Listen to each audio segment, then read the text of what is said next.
I'm thrilled to introduce this week's guest, the incredibly gifted New Orleans psychic and medium, Cari Roy.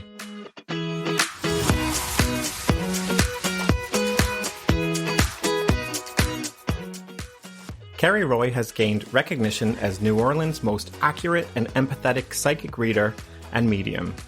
She's a third-generation New Orleans psychic medium with a very successful career that is nearing a huge milestone.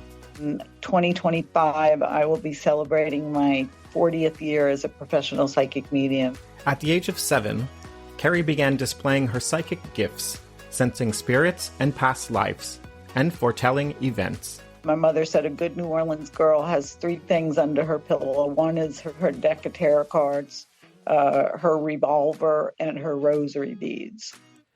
Cari began her career as a professional psychic medium in New Orleans in the late 1980s. She became the reader of choice for literally thousands, ranging from celebrities to stay-at-home moms, and from CEOs to psychoanalysts and everyone in between. You consult with your psychic the same way that you would consult with your accountant. Cari explains the difference between a psychic and a medium reading. A psychic reading is all about present and future situations. With a medium reading, it's usually about grief and people having a really hard time moving forward after the loss of a loved one. And grief-stricken is a process that we all have to go through in life. I mean, it's part of the price of admission, and it's the price of love. We don't get info prior to going into situations. I am a psychic medium. Exactly. And I should be able to know. I asked Cari how she unwinds at the end of the day. I think you'll be surprised. Music is my medicine. I play it loud. I like rock and roll. And I think you're psychic too, Kevin, because you were connecting into my music stuff and I was connecting into your music stuff, and we were already in tune even before we started to talk. I say it every day that I'm the luckiest girl in the world. What's her advice on skeptics? You have to have an openness. Don't come in there wanting to prove me wrong, because that's just going to be an exercise in aggression. I'm an Aquarian, by the way. Oh, I love it. I love it. I love it. Yay. I love that. Yay. I love the age of Aquarius. You got it. What I think that most people say when they've walked out of an experience with me is that I got them. Okay, lovely listeners, you better get comfortable because you won't want to miss 1 second of this episode. Welcome to the show. I'm very excited. I have a very special guest this week. New Orleans psychic medium, Cari Roy, is with me. Welcome, Cari. Thank you. I am so excited to be here. Hello, everybody over the pond. I am excited to be with y'all and excited to be here with you, Kevin. It's really a joy. I've been looking forward to this conversation since I had the go-ahead from your end, and I've just been so excited about it. So I'm so glad that we've made it happen. We had a few hiccups with that technology, but that didn't stop us. Here we are.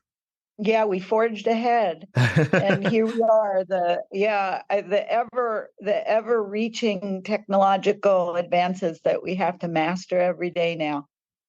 Definitely, and you're joined from New Orleans, and you're in the middle of a heat wave. We are in the middle of a heat wave, indeed. It's never in my life been as hot as it is now. We've been 100 degrees every day for what feels like weeks, with not a drop of rain. My poor plants are really needing extra TLC. And it's so hot that you just stay inside. You really, if you can, you stay inside. Oh my goodness. Yeah. London, we have a heat wave usually once a year that lasts about 5 days, and you think it's the end of the world. Oh, goodness. Yeah. Yeah. We pray to the carrier, the gods of carrier, who's the guy that invented the air conditioning. And so we're daily saying our novenas to the carrier family who came up with this wonderful invention known as air conditioning. Lovely. I don't know how people used to do that. Yeah. No, I know. I can't imagine what it would be like without it. So, Cari, introduce yourself to our lovely listeners here in England. who might not have heard of you before, but have that interest because they see your name being a psychic medium. And Yeah. so they're probably a bit excited to hear about what it is you actually do. Well, I'm excited to share that with you. Interesting tidbit of information that is that I was named by bbcamerica.com in an article. I was referenced as being the best psychic medium to see in the US by, bbcamerica.com. They gave a recommended list of things to do in the USA, and I made the list in New Orleans as the thing to do. And so I felt very honored by that. As you could imagine, I've been a professional psychic and medium here in New Orleans for coming on 40 years now. In 2025, I will be celebrating my 40th year as a professional psychic medium. And it's a wonderful life, as you could imagine. New Orleans is a very mystical place. We're a very spiritual city. I think that I perhaps couldn't achieve the success that I've achieved here in New Orleans. Let's say if I was Cleveland psychic, it Sure. doesn't have the same ring to it. No matter, I'm no disrespect to Cleveland, but it's not the same mystical thing as New Orleans psychic medium is. It's a different thing here. It's much more embraced here in New Orleans than perhaps anywhere else in the world. It's the vibe in New Orleans, isn't it? There's the whole psychic medium vibe. Oh, yeah. Yeah. Yeah. There's psychics and mediums here in New Orleans going generations. My mother was a psychic and a medium, and I came up with her doing seances and things like that, tarot cards, all of those things. My mother said a good New Orleans girl has three things under her pillow. One is her tarot deck, her deck of tarot cards, her revolver, and her rosary beads. I love that. It's such a part of who we are and what we do, that you consult with your psychic the same way that you would consult with your accountant, the same way you would consult with your, bank manager. It's a very interesting acceptance here that other places might poo-poo. Here, we're part of the community. Sure. I read that you're third generation psychic. Yeah. So Yeah. that's My sure. grandfather was a numerologist and an astrologer and an inventor, which is, I think, one of the most psychic things that anybody could be. Inventors see visions of things before they become real in the world, and so I think that they're very, very psychic. Okay. And he was a very prescient psychic and numerologist and astrologer. And then my mom, with her psychic medium psychic, she was quite gifted. I actually saw her levitate as a kid, and nobody has been able to top that. Wow. Not even me. Wow, that's amazing. I think I read that you were 7 years old when you started showing signs that you had the ability? Yeah, I was about that age when I started really just having interesting experiences that luckily the grown-ups around me understood what was happening. I think I was very fortunate in that many children have experiences. I believe children are very sensitive to the spiritual realms and stuff. And I think that we as adults oftentimes dismiss that stuff. And where I grew up and who I was born into really encouraged it. And so the first instance that I recall that was the biggest thing and the biggest indication was I was walking down Royal Street with my mother as a young child, and it was about this time of year, and it was just hot as hell, and there was nobody on the streets, as people don't tend to come here, when it's 100 degrees. But I saw all of a sudden what looked like hundreds of people, and it so disturbed me, I fainted. And my mother, when I started reviving and stuff, I was asking her where the people were. And she recognized at that point that I was talking about something that I was seeing that was from a different realm. And I asked her if it was Mardi Gras because there were people dressed up in what I thought were costumes. Sure. And they were actually different time periods. Wow. And so is that when you sort of were encouraged to develop that? Well, she allowed me to do it at my own pace. She actually helped me kind of train me a little bit so it wasn't so overwhelming. Okay. That's a lot to deal with as a kid. And so she was very good about it in that she allowed me to also have somewhat of a normal childhood, if you can say that, being involved in seances and things like that. She also Sure. let me play with my Barbies and things. But it was definitely guided. And when I was a younger, becoming like coming out of adolescence and stuff like that in my early teens, she definitely worked with me and showed me how to read tarot cards and taught me about astrology. And it was every morning when I would wake up, it was dream interpretation time. And I was immersed probably at that point of my life in that, in those teachings. And then, yeah, it just blossomed and grew. It sounds like an exciting upbringing, to be honest. Did your father have any abilities? Well, yeah, my father is a whole show. My father is an opera singer. Oh, wow. Um, and he was an opera singer in the 1960s, 70s, 80s, and really had a wonderful career in that. He was a Broadway singer. I grew up traveling some as a kid because of his profession. He's an artist. He's a musician. He's a painter. And I believe that he has a lot of psychic intuitive abilities as well. So you had a very exciting upbringing, to be honest. You were exposed to lots of exciting things. Yes, I'm so lucky. I really I say it every day that I'm the luckiest girl in the world because I got the fanfare and the beauty and the creativity of the opera world and through my mother. My mother was also a classically trained pianist and a poetess.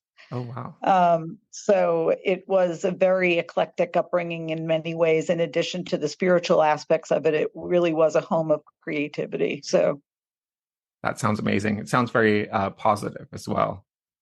oh, it surely was. And also, when you think of the time period, it was, I grew up in the 60s and the 70s were I was born in 60. So they were both very active also in a lot of political movements of the 1960s. And so Okay. I was really lucky to just be a child of people that were very engaged in the world around them, in the mystical world and in the real world and in the creative world. And it just, I don't even know. It's a gumbo of awesomeness. That's amazing. It's amazing. It's created who you are today, hasn't it? I absolutely. Lovely. How old were you when you thought, I'm going to make a career out of this? Actually, that was in my 20s. Okay. I started out myself as a singer, Okay. coming from an opera singer. I was a jazz and a blues singer from the late 70s into the early 80s. I sang the blues and sang jazz and kind of was following in my father's footsteps. And a really crazy thing happened to me. A woman that was a booking agent and who booked me as a band, and she and I became friends. She knew that because I shared with my friends that I knew astrology and reading tarot cards and palm reading and all of the stuff. If you came into my inner circle, you knew that about me because it was just such an integral part of who I am. Of And course. she asked me if I could do that for groups. And I was young and didn't know that I couldn't. My mother had passed away in my later teens, but I kind of was young and was thought to myself, why not? Of course I can do that for groups, not knowing what it entailed. Sure. And what she was asking me about were Renaissance fairs that were just starting to happen in the US. And she needed me to create a kind of gypsy encampment. Okay. This was again probably 84, I think 84 or 85. And it was several months where we spent kind of on this beautiful winery in the midst of what was a new thing called Renaissance fairs. And they're very popular here in the US now, and they happen all over the country. But at that time, it was a relatively new thing. And so I hired people, I trained people, I did readings myself, I did the whole thing. And then I decided that was kind of something that I should consider more of because it came to me. And then other things like that came to me as one does, when you start doing things, you build a name for yourself just by doing it. And so I started having opportunities with that. And I decided that at my age, interestingly, in my 20s, that I had spent enough time in the music business because I grew up with my dad with it. And I just didn't want that for a business anymore. Sure. And so I just went off in this direction. And as I say, followed my own intuition that using my intuition was going to be a career for me. Sure. I'm kind of going to jump all over the place because you're kind of hitting topics where I have questions already written down for. So I'll Sure. just shoot you random questions. So you mentioned the groups. And I also, I watched an interview recently that you've done because you've done several TV appearances. Actually, you've done lots of TV appearances. Yes. I watched an interview where I think you said you don't prefer the group readings. You prefer an individual reading. Not when people are all together. Yeah, there's a reason for that. It just gets, it's like back when I was coming up as a kid, there were things called party lines. Okay. And it was a phone, and you shared like a phone with people, and you'd pick up sometimes on the party line, and it would be 50 people talking. I remember a party line. When it sounds fun, but it does. Yeah, it would be maybe a new idea to create a new business party line. But, we'll bring it back. Yeah. Yeah. Lonely, call the party line. But I think that it's it gets too confusing when there are so many people in one room at one time, and each of them have several spirits that are with them. It's like trying to interpret a football field of spirit, And so I think that it's a good device on television. You see it used a lot on TV. Sure. Group readings. But for the quality of the experience, I think when they're done in real applications, it's just, for me, it's just too much. It's too much of a cacophony of spirit sounds that I don't think that I can really give everybody the one-on-one attention that they really deserve. Sure. So how do you feel about the psychic mediums because there's a really famous person who was just here in London from America, and she was in an arena. So how do you feel about those types of shows? Stay with us. We'll be right back. Join us each week on the Well Beyond Medicine podcast as we explore the 80% of child health impacts that occur outside the doctor's office. Listen and subscribe at nemorswellbeyond.org, where you'll hear pediatric experts, researchers, and policymakers from around the world discussing ways they are revolutionizing children's health. I'm your host, Carol Vassar. Let's go. Let's go. Well beyond medicine.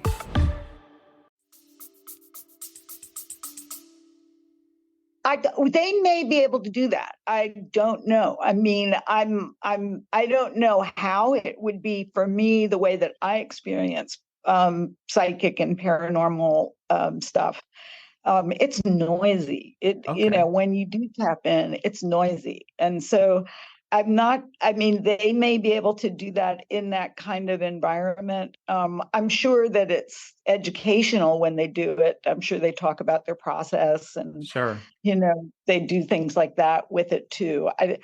The readings, I couldn't do it me, you know. It would be really difficult for me to not be in an arena full of people. That I could do, but to really hear the messages so succinct and so, maybe it's just I've got ADD or something. I always thought that I don't know how accurate it would be, because you kind of have a producer in your ear. You have like, there's so many different things happening. So you'd Yeah. be kind of like drawn to so many different things, and your attention would be taken away. And then from the audience side, if you're sat far away, you're just going to feel like it's just, you might as well watch it on TV. Oh, there's cleanup. I do cleanups after many psychics come in arena kind of environments, because many of the people that go there sadly feel that if their loved one didn't reach out while they were there in the arena or in the Sure. big theater or something like that, that it was because their loved one was mad at them, or their loved one was upset with them, or their loved one didn't want to come through for them. And some people have that perception, and that just breaks my heart. And so they'll come to me afterwards and say, I went to see so and so at the so and so theater, and my father never came through, my mama never came through, my husband never came through. And it just becomes sad because they personalize that. And so there's an upside to it, in that I'm sure many people get the messages, but the downside to it is if you're in the peanut gallery, it's probably not going to happen for you. Exactly. Yeah. What does your 9 to 5 Monday to Friday look like? How does this work? Oh, fun. It I sounds have fun. It is fun. It truly is fun. I wake up at 4 o'clock in the morning every day. Okay. That's not necessarily fun for most, but I love that time because it's quiet. I love the And early mornings as well. yeah, and I think the juices are flowing. I think that it's a non-compete time. Nobody's trying to reach me. Nobody's trying to email me. Nobody's trying to call me. It's my time, and I meditate. I come to consciousness pretty slowly. Okay.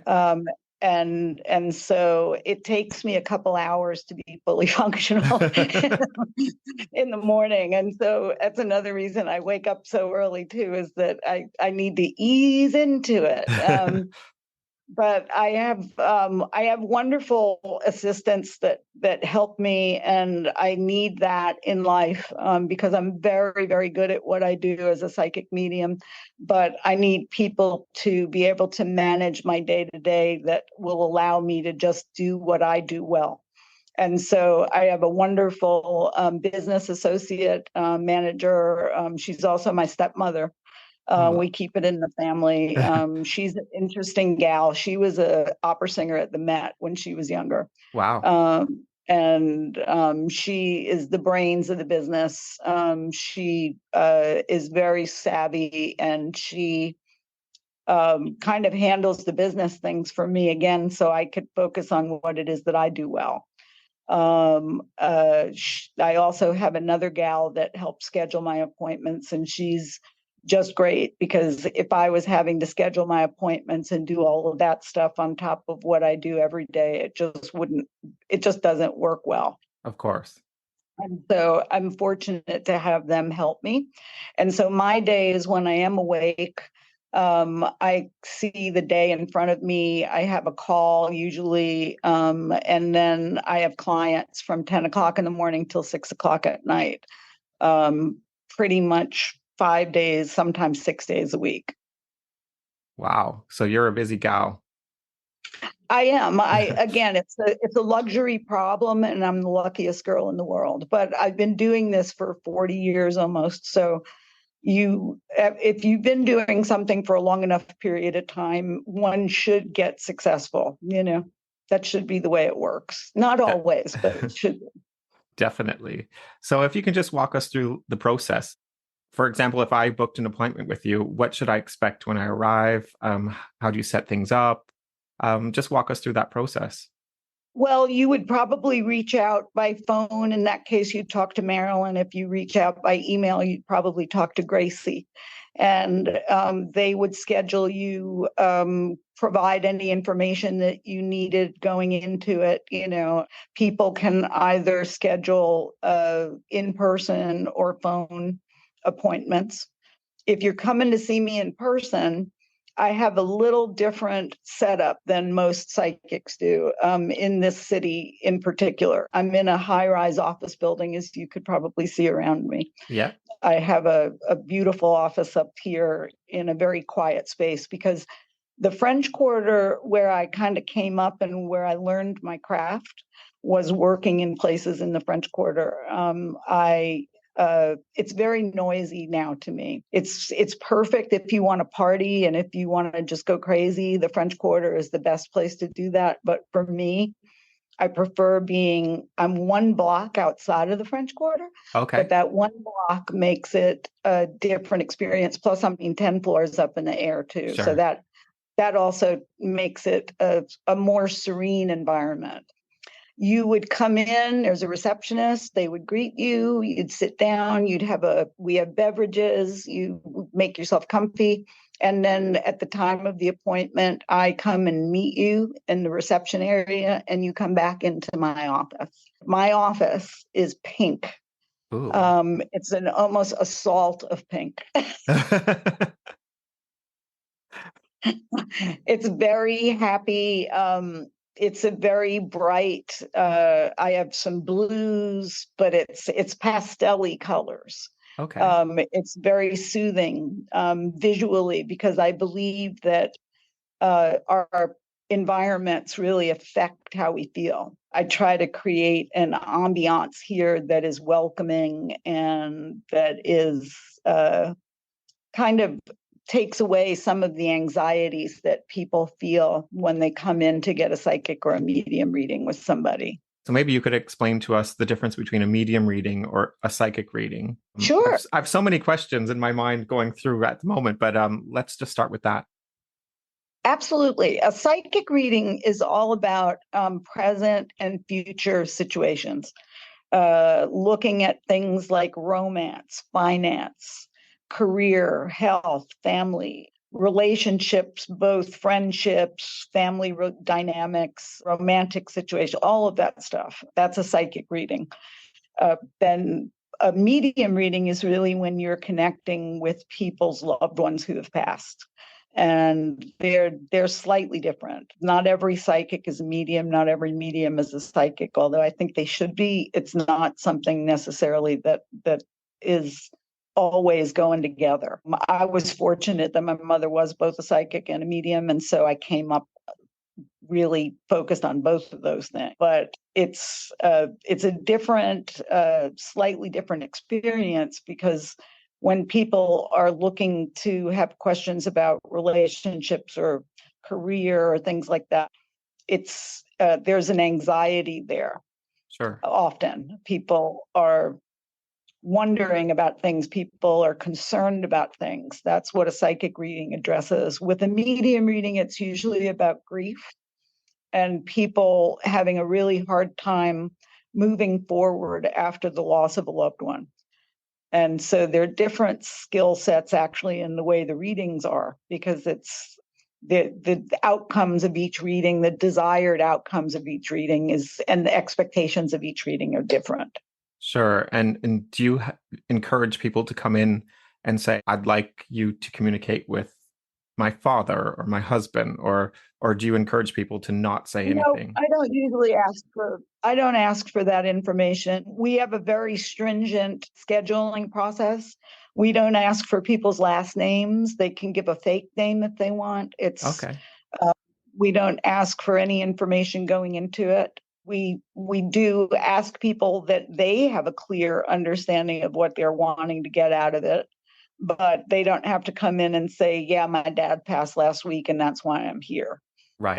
That's not, all I need to know is if it's a psychic reading or a medium reading, and if it's a psychic reading, is it romance more than finance? But no, I don't want any leading info. Right. Yeah.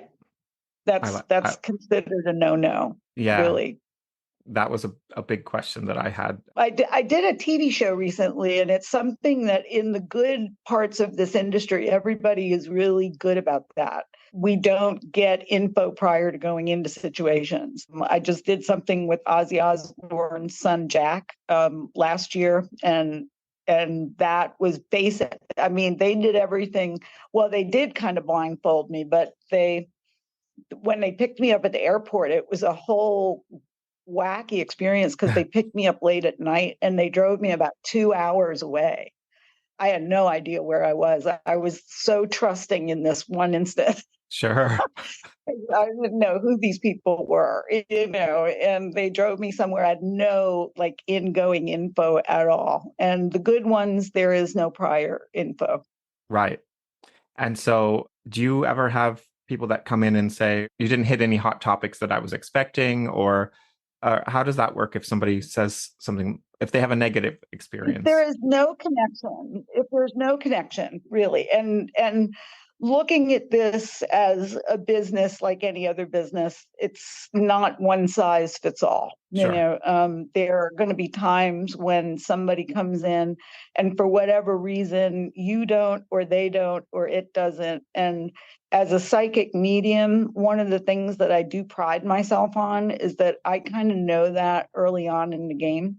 Yep. And so it's usually in that instance, it would more likely be me saying, I'm not sure I'm hitting anything for you today, and I don't want to waste your time or my time. And for whatever reason, it's not connecting.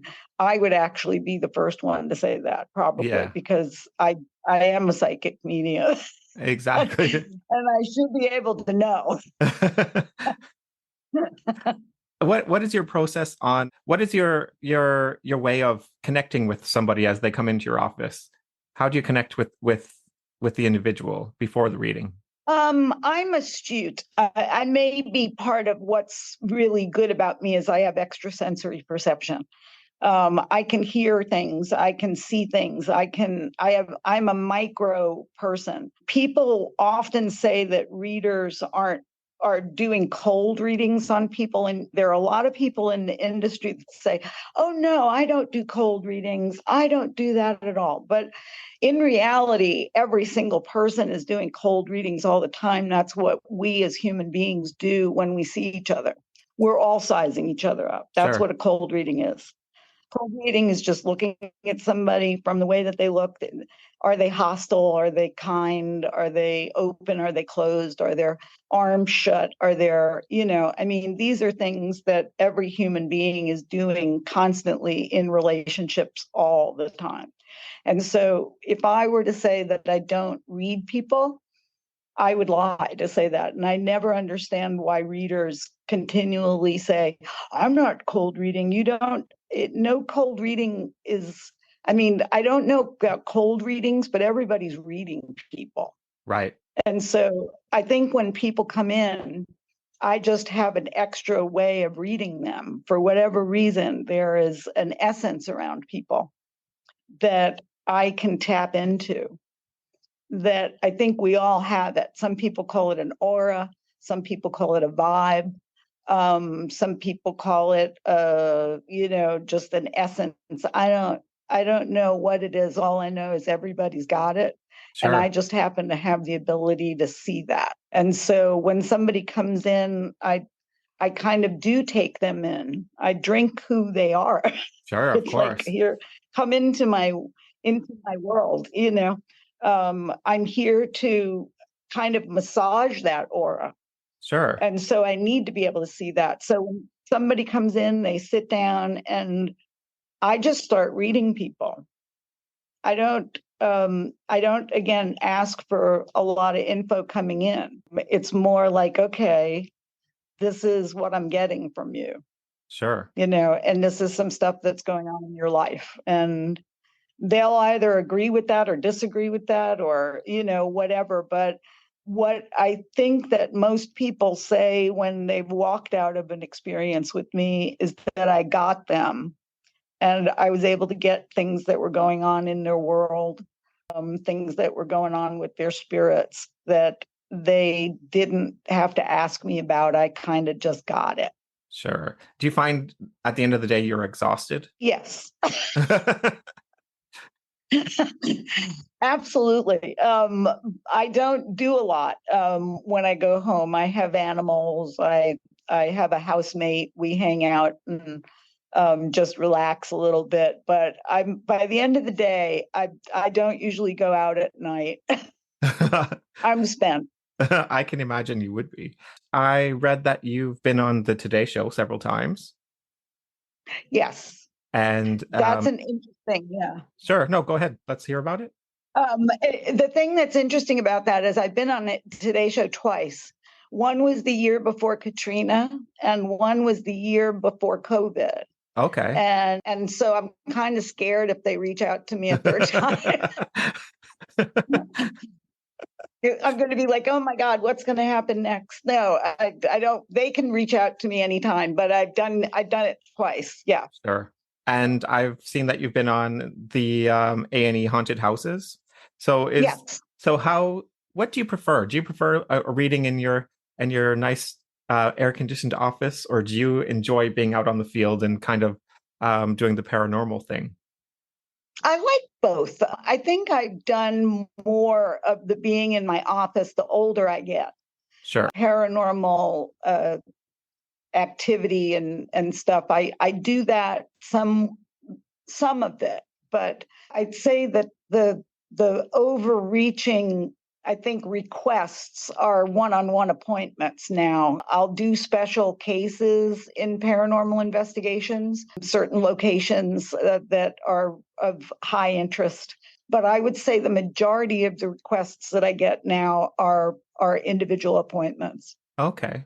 One of the questions I thought of today when I was running through this interview in my mind was, so say it's a day that you're not working and you're just kind of running through the shopping mall or the grocery store. Do you ever have the urge to stop somebody and say, I'm just getting this message and I need to share this with you? Thankfully, no, I don't. I'm going to say that is something that one needs to learn to control. Because if you are walking around and getting intrusive thoughts, you need to get that checked out. Sure. Because it really should be something that you can switch on and off. And maybe I was a real lone person, but my mother sat me down and taught me that young, because she said, if not, it's going to drive you crazy. And it was intrusive when I was younger, but I've learned to direct it and channel it with more precision. I can't say that it never happens. I mean, it could happen, and I've certainly done it where I've been on the street and I've talked to people that were just walking by, strangers, and I've done readings for them in that kind of man on the street style of doing things. But then I was turned on to be able to pick up that information. If you were getting this 24/7, you would be in a padded cell. And so I'm so grateful to my mother for having installed the off switch. Again, it's not 100%. Some things bleed through, even when I just want to sit down and have a drink and not think of anything psychic, paranormal, anything like that. But for most of my life, I have been able to direct that and control it. And I'm so grateful for that. Yeah, I can imagine that would be exhausting, wouldn't it? Oh, it is. I mean, it's already exhausting when I'm doing it. I mean, my day is, again, 10 to 6. So it's about an 8-hour day of doing readings for people. Right. And that's that's about my limit. I have nothing more to give after that I bet. until the next thing. Yeah. Go home and have a stiff drink. Yes, yes, yes. Absolutely. Listen to some music. Exactly. And I saw that as well, that you enjoy at the end of the day getting in your car and putting the music on loud and kind of unwinding that way. I do. That's music is my medicine. It's been that way for most of my life. And I just love I play it loud. I like rock and roll. And it soothes me, it heals me, it refreshes me. I'm in the music industry world, and music is a huge part of our life. And I love when somebody says that and you kind of feel that connection with somebody. Oh, it's the most magical thing, isn't it? It really is. It's a universal language. I did that before this interview, actually. I put the music on loud and I kind of just danced around the house to kind of like get the headspace to come into this interview. Music is a huge part of my life as well. That's great. I'm so happy that we connected on that level. Even I think you're psychic too, Kevin, because you were connecting into my music stuff and I was connecting into your music stuff, and we were already in tune even before we started to talk. So we definitely were. Yeah, I love that. I kind of get how you can connect with a person when you're physically in the room with them, but how does it work if you have a telephone reading? I think that as long as the person is consciously tuned into me and I'm tuned into them at the same time, I think it works. I don't know how. I started doing it in the 80s. I had a client who was a businessman and he traveled a lot. And so he asked me if I could do that for him. He was going over to, I think, Japan at the time, and he wanted to know if he could call me from there and if I could do a reading for him. And again, I was kind of younger and thought, why not? I didn't know why I shouldn't be able to do it. And so I did it and it worked out well. So I did that and have offered that, especially being in New Orleans. A lot of people come and meet me here and they want to continue to get readings and they go back to where they came from. And so I'm glad that I've been able to offer that. I do not understand how people do chat room readings. I do not understand how people do email readings. And I do not understand how people do text readings, because Sure. that wouldn't work for my set of skills. I know that some people offer those and they may indeed be able to connect that way. I need to hear and speak with somebody on the same wavelength at the same time. Looking at modern day, is a video chat like this, would you be able to offer that as something? Well, interestingly, I don't offer video chats. I only offer phones right now. And this is my reasoning behind it, is that video chat is something that requires a certain technical prowess that I don't necessarily have an abundance of. And it takes time for somebody to set it up. It takes a minute for me to acclimate myself to it. It poses a whole other set of things that I'm not yet comfortable with. Sure. That's not to say I won't be. And I'm hoping that I will be as, things progress and technology advances. They may make easier ways to do it where it's not as cumbersome. I feel that either somebody wants me as a good psychic or they want me as a video producer. I can't be both at the same time. So definitely not. Moving on to the paranormal part of your job, what percentage of that is your kind of day-to-day? Is that something that isn't your 9 to 5, or is that something? It's in my 9 to 5 every day, because I actually live in a haunted house. So paranormal is every day for me. I've also got a lot of deceased loved ones who are still around me and make themselves known from time to time. So the paranormal is always part of my day. Wow. Paranormal investigations, I do those when I have the time, and those usually take several hours to do. I've done a couple in the last few years. That the one I did with Jack Osborne, that was a paranormal investigation where they brought me in as a psychic. I did one at an interesting place here in New Orleans, the Clay Shaw Mansion. Clay Shaw was one of the people that was charged with conspiracy to murder JFK. Oh, wow. And so we did his mansion that's for sale now, and that was a whole big thing. A lot of energy there. Did one recently where I went back to a restaurant. Actually, it wasn't a restaurant when I originally did the first paranormal investigation there 30 years ago. It was just a theater, not any theater. It was a big deal theater, old theater, Le Petit Theater of the Vieux. And after Katrina, they ended up splitting the theater in kind of half, and part of the theater became a restaurant. And I went back recently after, again, being gone for like 30 years. And the spirits recognized me and actually mentioned my name, which was very kind of spooky. Yeah, that would be very spooky. Yeah. Do you have Yeah. an experience that stands out the most for you that you carry it with you, whether it be positive or negative? Well, one of the ones that I truly love is that I was doing a show as a documentary that we did a long time ago called New Orleans Rich and Haunted. And I came on this spirit of a young girl, not young, but like teenage years and stuff. And she was dancing around, and it filled me with so much joy to see this being just dancing through eternity. I really felt touched that she let me know that she was there, and she didn't want to leave. She didn't want me to cross her over. She just wanted to dance through all eternity. And so it would be interesting to go and see, if I were able to find her again and see if she was still dancing in all eternity. But speaking about music, she specifically, just reached into that part of my soul. And I could hear the music that she was dancing to. And she was definitely in the 1800s. And I was thinking about, like Degas, the famous painter, and the ballet dancers, and Degas. And I thought that this spirit really captured that wonderful part of New Orleans culture, and the joy that we have. We dance in the streets, we do second line parades. It's a big deal here. And so she was the quintessential spirit for me to find. So that just touched my heart.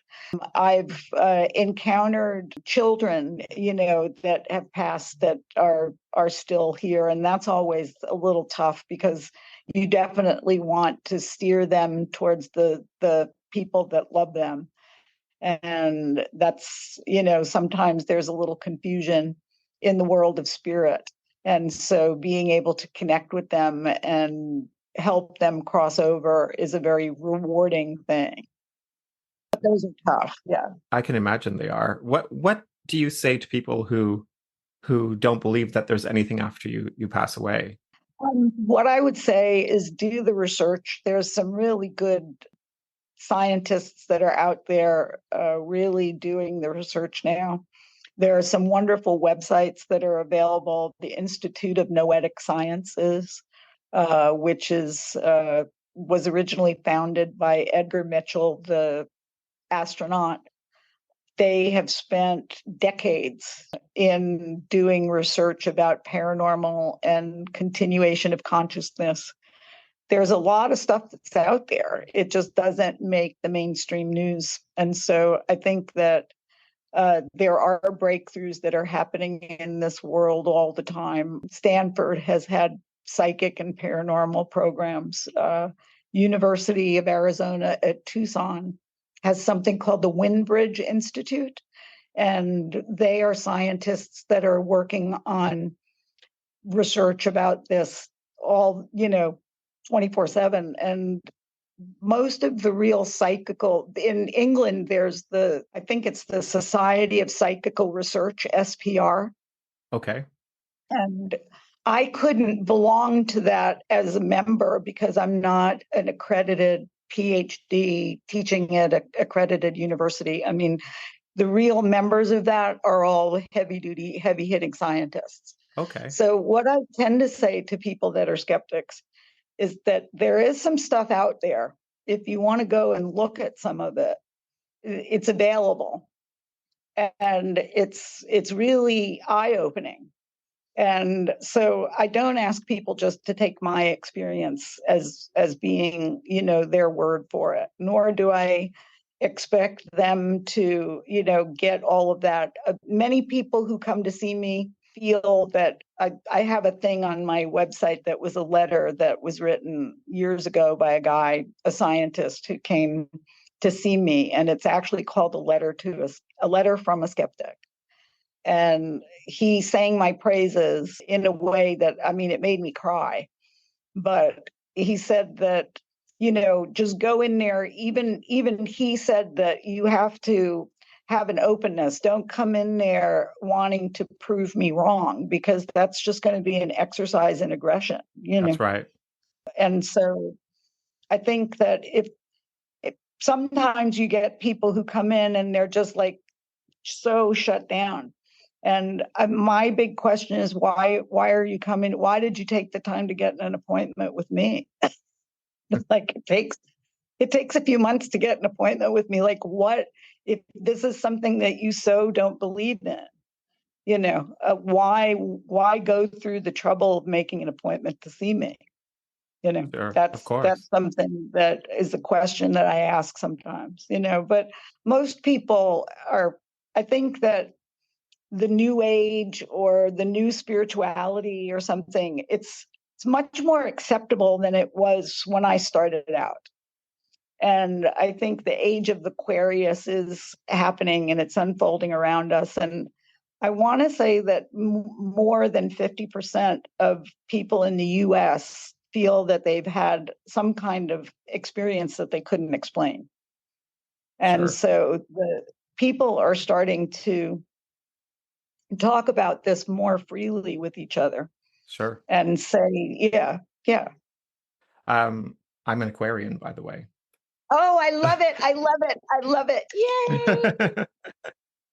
I love that. Yay. I love the age of Aquarius. You got it. Do you have a religious belief? Oh, there you are. Yeah, I don't know what happened. Another spirit thing, and just right when Something's you were happening. talking about that. I Yeah. know.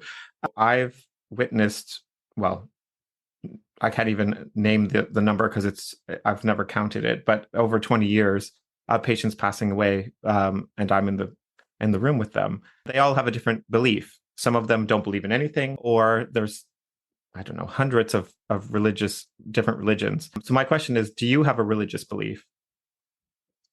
No. I probably lean more Buddhist. Okay.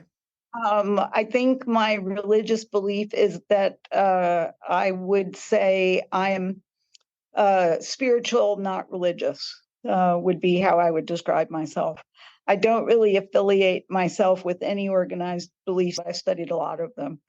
And that was a minor of mine in university, was I studied theology. And so I found through lines in all belief systems that are life affirming and that are positive and talk about, afterlife. Everybody's got their new spin, their different spin on what that looks like. But I think a lot of the core principles in many religions are similar.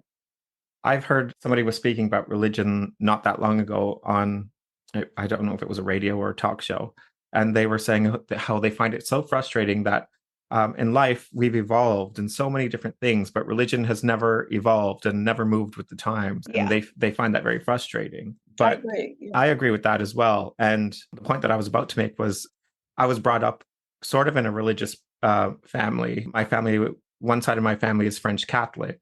One side of my family was Baptist, and I was sort of brought up to think you choose what you believe. You're going to become your own person and believe what you believe, which was a very positive experience for me. I kind of took a little bit of everything with me growing up. And then as I've spent time with people passing away, I sort of have taken my own spin on things. And every patient that I've had has left something within me in a positive light. And I kind of carry that with me. And so I don't believe I don't have a religious belief anymore. But I think what I do believe is much more stronger and positive because I've taken little bits from so many different types of religions and experiences. That's wonderful. That's wonderful. And thank you for all of the help that you did give people when they were transitioning. That's a very vulnerable time. And to be there holding space and making their process easier is a very noble calling. And thank you for doing that for so many people.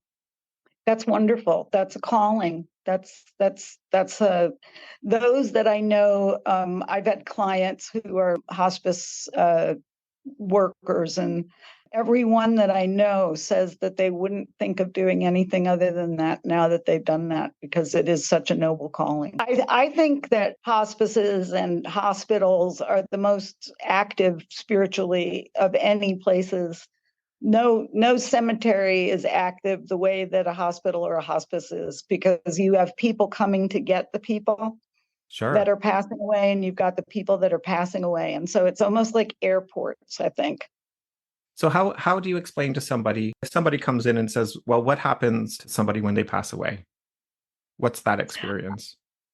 I can only use an experience that I've had of my own, and then everything else is the information that's been channeled to me. But my own personal experience, and I had a near-death experience. It was after Katrina. It wasn't Katrina related, but it was a near-death experience that happened. And I found myself crying my eyes out in gratitude, because at that moment, I realized that every single thing that ever happened to me, good, bad, all of it, the whole thing was a gift. And I recognized that with such certainty that I was crying. I was so grateful for the time that I was able to have here. The next experience was that somebody asked me if I was a giver or a taker. I didn't see anybody, but I heard a voice, and they said, "Cari, are you a giver or a taker?"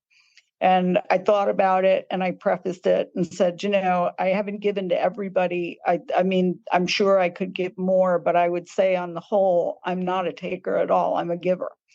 And then I started crying for the people that couldn't answer the question that way, because I felt that I might not see them, people that I knew who were takers, and that they might have a different experience than I did. I didn't think that they couldn't. I was going to a place that I've always called the happy place. And I felt that the people that actively hurt people with intention and malice, that they might not go to the happy place right away, that they could get there eventually, but I didn't think they'd get there right away. And that made me sad. Sure. That was my experience.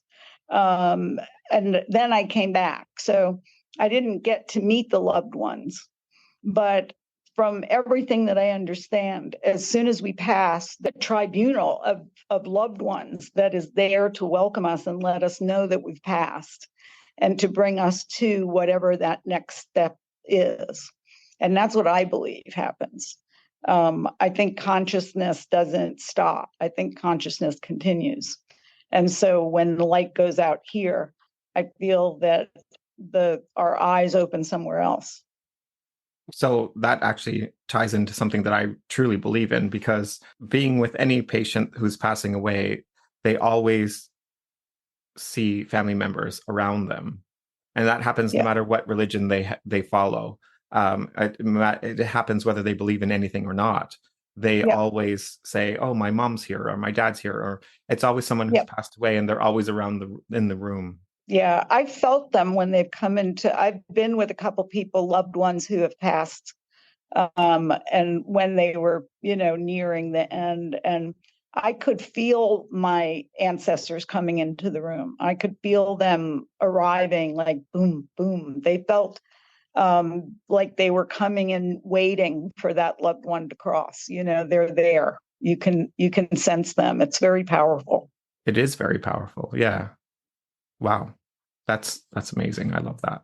That's always something that makes me feel good as well, because if it's a person who doesn't have family with them, you kind of feel like they're not alone at that time, even though they are alone. Yeah, definitely. Very much. Yeah. Wow. And then how do you deal with somebody who's grief-stricken and so desperate to speak to a loved one who's just passed away? How do you deal with that? Because you can't necessarily just tune into that person specifically, can you? Well, when somebody is that grief stricken, the person is usually around them. That spirit is around them anyway, because they're concerned about the person that's here grief stricken. And grief stricken is a process that we all have to go through in life. I mean, it's part of the price of admission, and it's the price of love, is that if we are living here long enough, we are likely to lose people that we love, and we'll have to say goodbye. And grief is a real thing. And I think in Western culture, we don't give it the credence that we should. It's very sanitized, and it's very hurry up and get over it. It's been a year. Why are you still upset? It's very homogenized now. And I think that where other cultures, in Italy, a woman might not leave the house for a year, Yeah. just like because their husband died, and they're grief stricken. And grief is something that I think you can't just push it aside. You have to go through the process. So depending on how long the person had been in the grief process, then I would kind of determine if it was somebody who just lost somebody in the last couple months, I would approach that a little differently than if it was somebody that lost somebody several years. It's just not as acute, maybe.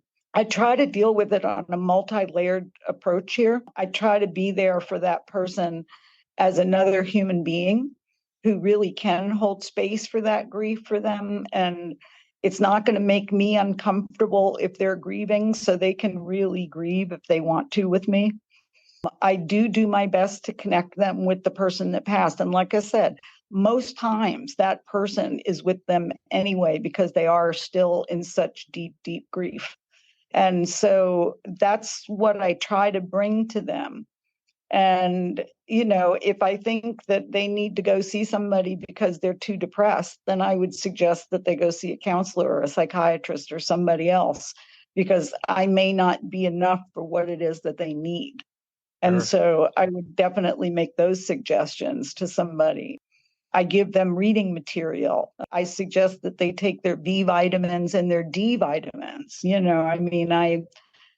I suggest they go get a blood workup, because I think that severe grief is very depleting. So I think that people, it's a process. It's such a windy road, grief. It's not a straight line at all. No, and the Queen has a famous quote saying that grief is the price we pay for love. Yeah. Which is very true. Do you communicate bad news to any clients? That happens sometimes because we lose our jobs, we get divorced. That's also part of the price we pay to live and engage with other people, is that there are bumpy roads. I do, but perhaps the thing that I do best is that I try not only to deliver that kind of news, but deliver ways that they can make it through that, try to put a little perspective on it. When we're in something that is, traumatic, it's hard to see that tomorrow is going to bring another day, but I'm not involved in it. So I do have a view that allows me to see what the next chapter is going to be. Even if this chapter kind of sucks right now, I can have a little bit of foresight to let them know what is coming that they have to look forward to when this cycle passes. I mean, there have been people that I've had to do readings for that I've said, you know what, you're not going to get married for 4 years. It's just not going to happen. I don't see it happening, but guess what? In 4 years, you're going to get, what I mean? It's like One of those things where, what do we look at? Where do we place the importance? Is it glass half empty or half full? I was just going to say that. Yeah.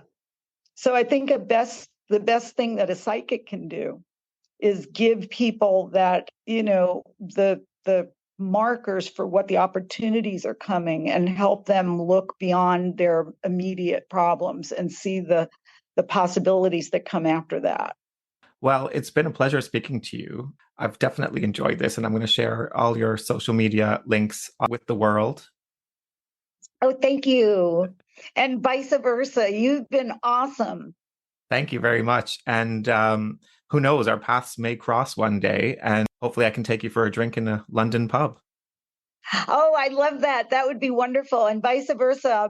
Come on down to New Orleans and we can get a drink down here at one of our famous nightlife places for you. Yay. I would love that. Thank you very much. So that's psychic Thank you. medium Cari Roy.